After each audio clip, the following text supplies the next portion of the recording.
So the phases to get to 2040. And so really we have a couple different phases here. First, you have phase one, which is your 2025 to 2030.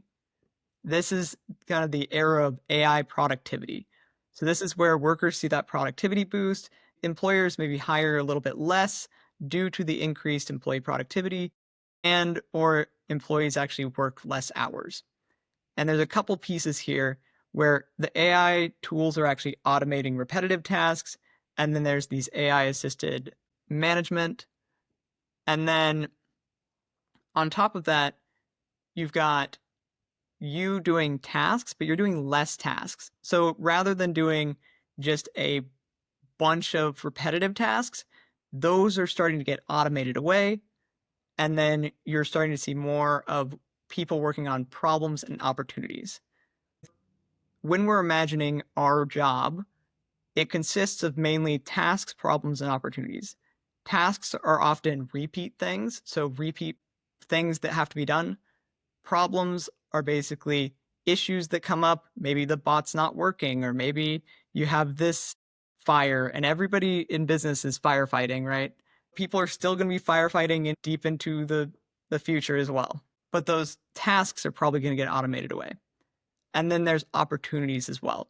So different things for growth strategies, maybe new creative questions. If you're thinking, what if we did this way? And it's like this creative idea that you might actually go after, that's an opportunity that you can then chase.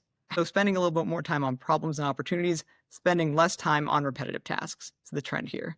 And that's 2025 through 2030, the era that we're in now.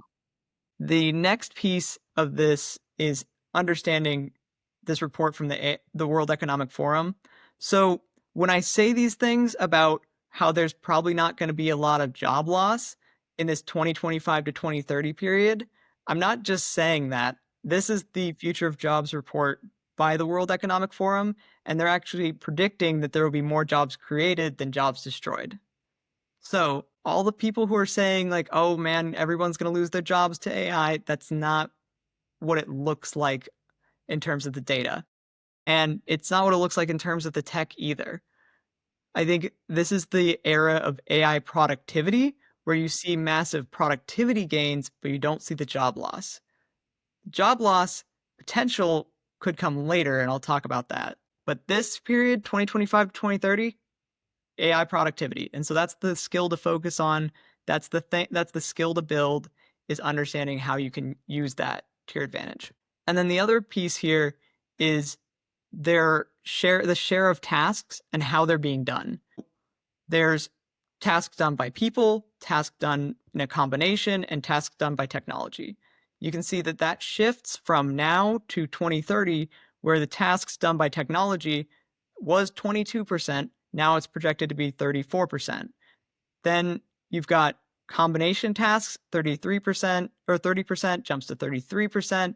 And that share of people doing tasks at 47% drops down to 33%. And that's just people doing that. That's not combination of people and technology. That's just people tasks. So I think that's the important trend to wrap your head around, is that these tasks are changing and it's going to be more technology involved in the tasks. So that gets us into phase two, which is this 2030 to 2035 phase. And this is where I think you'll see a lot more robotic productivity. We're already starting to see it sprinkled around, but I think it's going to get really prevalent 2030 to 2035. And this is the point where I think we'll see a lot of jobs that are actually automated because the manual tasks are automated. Now, that doesn't mean that the full job goes away. That just means that the manual tasks of the job are probably gone. And so figuring out what are the other elements of that job that this person can do, or what are the pivots of that job? What are the different pieces of it? If you get displaced by autonomous vehicles, can you be some type of fleet champion where you're managing a fleet of autonomous vehicles, something like that? There's iterations of jobs, and I think that's when you get to these robotic automations, it gets a little bit harder because the task of the manual labor constitutes so much of the job. That just takes up much of what the job is. So this is where I think a lot more people will think career pivots, things like that, and actually changing what their job is called. And so when you look out to this 2030 to 2035 timeframe, you've got autonomous vehicles, you've got autonomous delivery. There's a company called Zipline. Definitely recommend looking them up. You've got autonomous factories and autonomous assistants. So think your humanoid robots that are running around doing other random manual labor. Now, the full system that seems to be getting worked toward is kind of this automated supply chain system where it's the automated vehicles with the autonomous vehicles with autonomous delivery with autonomous factories. So you have the full manufacturing supply chain and logistics end all taken care of by robots. Now, that doesn't mean that there's not going to be humans in the loop here. There's going to be humans in the loop, but this system might end up being very heavily automated. So if you are like the person who is doing the repetitive manual task, that is the place that I would be cautious of uh, staying in that 2030 to 2035 range when I think it might get automated. And then the 2035 to 2040 phase. This is where we get into the weird stuff because this is where, depending on how things shape out, we might not actually need full employment to meet the demands of the population, meaning we don't have to actually have that amount of employment. But people still want to do things. So people are still going to do things that create value for others. We're just probably not going to need that level of employment to necessarily just get all the things that need to get done. So this is where you move away from things that are essential jobs to more things that are kind of, I don't want to say recreational, but things that kind of build up humans in general that aren't the basic necessities that we need to live. And so I think that, like, you look at influencers today. Influencers were not a thing before. Well, they were in a way, but not the same way that they are today. But that's changed a lot, where that's a whole new category of where anyone could make money talking on any subject that they're interested in. So that's a that's not an essential job, but a very that's a very different job that was created out of social media. And I think we could see a lot more of these things exist.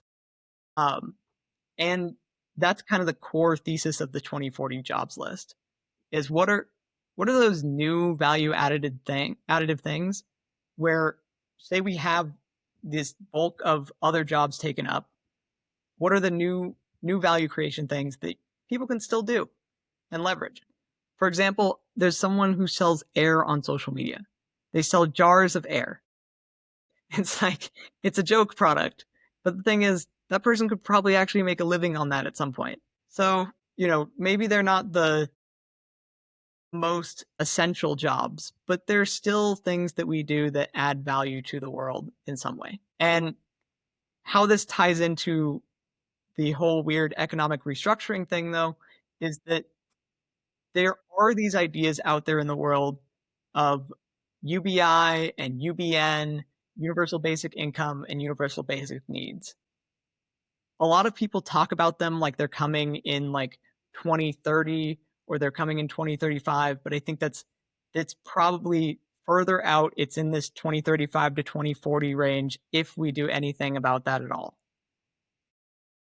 So I think don't count on something like that. Try to think about the ways that you can actually set yourself up in your career to operate without that.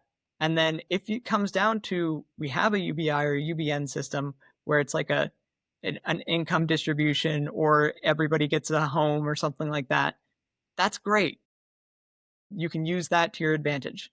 But don't don't count on that and expect that to be a thing. Yeah, I think that's an interesting point too, because uh, I mean, this gets into much bigger questions and pictures, and on the topic of UBI, And I think we're seeing some of this now. I think as workers feel that fear and pressure on their employment and ability to provide for themselves, we're seeing more political engagement and people putting pressure, asking those questions of why is the work I've done not serving me, or how can I have it serve me personally better? And I see, yeah, I think you can do a lot with your career, but there does need to be these bigger picture restructuring. It should be, we're going to have the resources, arguably we already do, to have these structures that do provide for everyone. Being able to come together as a community and advocate for that and have that happen, I think will be really critical to really getting, I mean, I think it's critical from a human perspective and a community perspective, but also just from a, let's, how do you get the value from these resources and these tools and these innovations to progress the technology and society? We need to be investing in that, thinking of people as people with needs that need to be met, and it is, it's a big restructure opportunity. Well, and the age of abundance is a real thing. Like we really could hit this age where we have so much surplus, like ability to create things that we can really provide for everyone. Now, the question is when, if we get to that point, we have to get to the abundance point first, where we have plenty of resources before we start looking at these types of systems. I think there's this idea out there right now. People hear UBI and they hear UBN and they think, oh man, I don't have to work anymore. And they just kind of like tune out and like, say, yeah, they're gonna pay for me later, and I'm gonna have this universal basic income, and it's gonna be great. And people check out ahead of time. And I just want to caution people that this is probably gonna take a long time, and just don't count on it coming. Just you can advocate for it and you can push for it, but don't let it get you into this apathy of thinking, oh yeah, eventually I will have this. It's not guaranteed, but it's possible. So the thing that I want to point out here is that we can work less if we want to. So this is the long trend from 1870 down into 2017. So this is annual working. So 2,000 hours, that's 40 hours per week, and 1,000 hours, that's 20 hours per week with a 2-week vacation. So if you look at those markers and you see where we used to be in 1870, and you go forward into 1900, 1940, 1980, 19, and then into 2017, you can see that we've trended down from this 3,000 hours into 2,000 hours, and now we're sitting around that 1,500 mark. We're sitting between 1,500 and 2,000. Now, this trend line is pretty clear that it's trending down. So I think when you're looking out into the future for jobs and careers, maybe you do work less. Maybe you do work something closer to those 20 hours per week. And that doesn't mean you have to work less, but that means you have the option to work less. So I think it's very possible that we end up closer down to that 1,000-hour mark. So that 20 hours per week.